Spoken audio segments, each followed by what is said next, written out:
नमस्कार, मैं हूं आपके साथ मनीषा सिंह और आप देख रहे हैं एबीपी गंगा। लोकसभा चुनाव के बीच उत्तर प्रदेश के सियासी समर में सत्ता और विरोधी पक्ष के बीच जुबानी जंग तेज होती जा रही है। जैसे जैसे चुनाव सिर पर आता जा रहा है, सभी सियासी दल एक दूसरे पर हमलावर हैं। इसी को लेकर एक बार फिर कई मुद्दों पर अखिलेश ने बीजेपी सरकार को घेरा है और बीजेपी को हिटलर बता दिया है। मीडिया से बातचीत करते हुए अखिलेश ने बीजेपी पर तंज कसते हुए विदाई की बात कही। बोले, बीजेपी वाले अच्छे से जान लें कि यूपी की जनता जैसे स्वागत करती है वैसे ही विदाई भी करती है। साथ ही आचार संहिता को लेकर सरकार पर सवाल खड़े किए।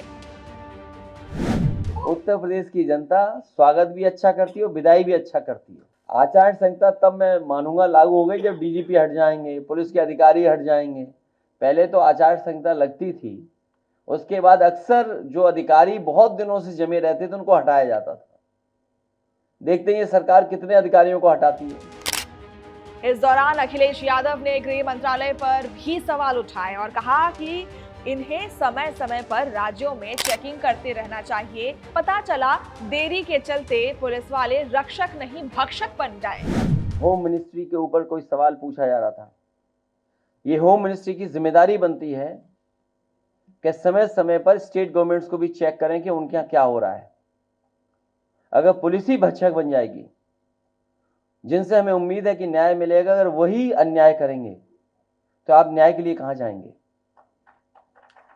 तो ये जो घटनाएं बढ़ी हैं, ये पुलिस हेडक्वार्टर से लेकर के और थाने तक की घटनाएं, आप इस बारे में जानकारी कर सकते हैं। सबसे ज्यादा उत्तर प्रदेश में है। जिस तरह से इस चुनाव में सपा पीडीए स्ट्रैटेजी के साथ मैदान में उतरी है, उसी को लेकर अखिलेश ने बीजेपी पर निशाना साधा और कहा कि बीजेपी वाले पीडीए विरोधी हैं। तभी तो वाइस चांसलर के भर्तियों में पीडीए से किसी को पद नहीं दिया गया। बीजेपी और घबराएगी, इसलिए घबराएगी क्योंकि पीडीए का हक और अधिकार छीने इन्होंने। आप बताइए, वाइस चांसलर के अपॉइंटमेंट्स हुए हैं, पीडीए कितना है उसमें? जो वाइस चांसलर के अपॉइंटमेंट हुए हैं उसमें पीडीए कितना है? और हमारे ये साथी अलग अलग जिले के यहाँ बैठे हैं। कभी गवर्नर हाउस से ये सवाल उठता था कि कौन पोस्ट हुआ है, कितने पोस्ट हुए हैं। कई जिले ऐसे हैं जिनमें एक भी पीडीए का अधिकारी कभी पोस्ट नहीं हुआ टॉप पोस्ट में। धोखा अगर किसी को दिया है तो पीडीए परिवार को धोखा दिया है। क्या वो 69,000 के बच्चे किस मंत्री के घर नहीं गए बताओ? वो इसलिए उनके साथ अन्याय हो रहा है कि वो पीडीए परिवार के लोग हैं। आखिर में सपा प्रमुख ने किसान आंदोलन को लेकर बीजेपी पर हमला बोला। कहा कि बीजेपी किसानों की आय दोगुनी करने की बात कहती है, पर वो कब होगा और अभी तक तो कुछ नहीं हुआ। आज देश में किसान आत्महत्या के लिए मजबूर है। इसके साथ ही अखिलेश ने एक नारा भी दिया। सोचो, जिस देश में 10 साल में 1 लाख किसान आत्महत्या करता हो, जहां पर यह बताया गया हो कि आय दोगुनी हो जाएगी, यहां जितने लोग बैठे हैं सब किसान परिवार के हैं।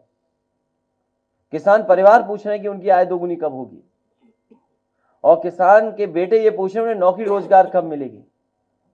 जो एमएसपी के लिए लड़ रहे हैं किसान, क्या सरकार एमएसपी लागू करेगी?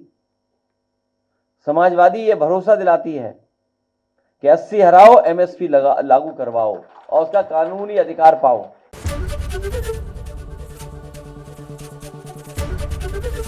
एबीपी गंगा, खबर आपकी, जुबान आपकी।